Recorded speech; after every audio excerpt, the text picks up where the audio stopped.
दही की सब्जी। गांव की सुबह। पूर्वी उत्तर प्रदेश का छोटा सा गांव बरसाना टोला। कच्ची गलियों में रात की नमी अब भी बसी हुई थी। सूरज धीरे धीरे पीपल के पेड़ के पीछे से झांक रहा था। मुर्गे की बांग, गायों की घंटियों की आवाज और चूल्हों से उठता धुएं का हल्का सा बादल, यही थी उस गांव की सुबह। इसी गांव में रहती थी रामदुलारी, 60 के करीब उम्र, झुकी कमर, पर आंखों में अजीब सी चमक। उसके हाथों में ऐसा स्वाद था कि लोग कहते थे, रामदुलारी की दही की सब्जी में कोई जादू है। रामदुलारी का अतीत। रामदुलारी कोई साधारण औरत नहीं थी। कभी वह भी शहर में रही थी। उसका पति शिवनाथ रेलवे में काम करता था। शहर की चकाचौंध, पक्के मकान, गैस चूल्हा, सब देखा था उसने। पर किस्मत ने साथ नहीं दिया। एक रेल दुर्घटना में शिवनाथ चला गया। शहर की जिंदगी बोझ बन गई। रामदुलारी अपने मायके, इसी गांव में लौट आई।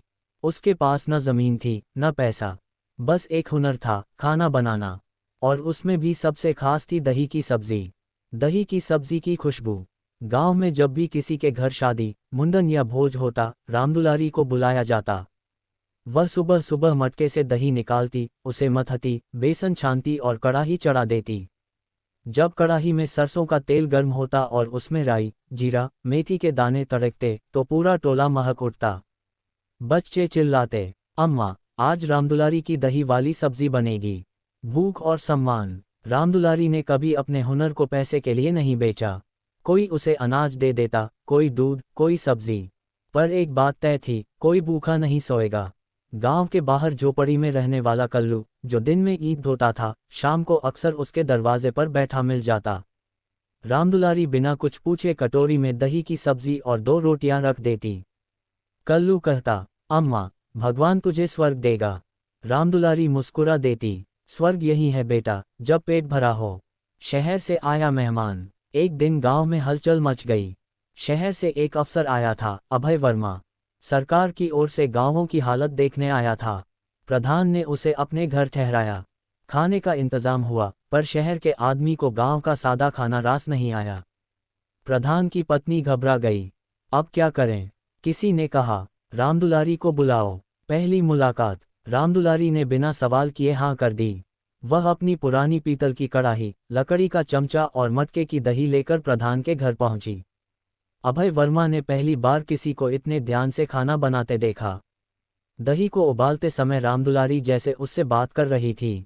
जब खाना परोसा गया, सफ़ेद चावल, मोटी रोटी और ऊपर से पीली सी दही की सब्जी।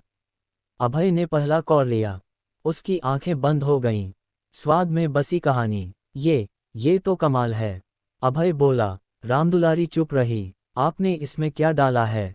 अभय ने पूछा। रामदुलारी ने कहा, दही, बेसन, हल्दी, नमक और धैर्य। अभय मुस्कुरा दिया। उस दिन उसने प्लेट साफ कर दी। प्रस्ताव। अगले दिन अभय सीधे रामदुलारी की झोपड़ी पहुंचा।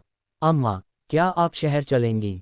रामदुलारी चौंक गई। शहर में हम एक छोटा रेस्टोरेंट खोलेंगे। आपकी दही की सब्जी पूरे देश में मशहूर होगी। रामदुलारी कुछ देर चुप रही। फिर बोली, बेटा, स्वाद हाथों में नहीं, मन में होता है। मेरा मन इस गांव में है। गांव का डर। गांव वालों को डर लगने लगा।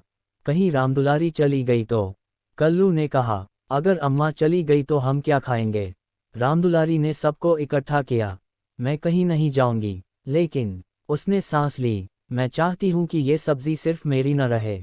सीख का सिलसिला। उसने गांव की लड़कियों और बहुओं को बुलाया। चूल्हा जला, कड़ाही चढ़ी। रामदुलारी ने कहा, दही फटनी नहीं चाहिए, जैसे रिश्ते नहीं फटने चाहिए। आंच तेज होगी तो स्वाद जल जाएगा, जैसे गुस्से में बोल।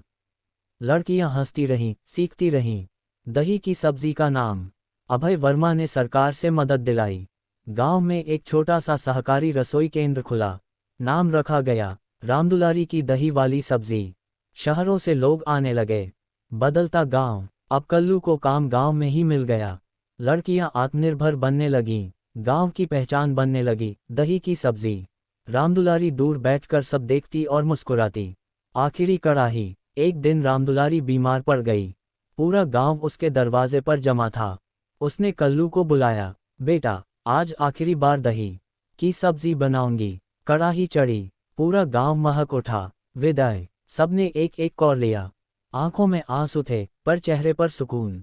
रामदुलारी बोली, याद रखना, खाना पेट के लिए नहीं, दिल के लिए बनता है। उस रात वह सो गई, हमेशा के लिए। कहानी का स्वाद। आज भी बरसाना टोला जाना जाता है। वहाँ दही की सब्जी मिलती है। स्वाद वही है। लोग कहते हैं, इस सब्जी में रामदुलारी की आत्मा बसी है। और शायद सच ही है।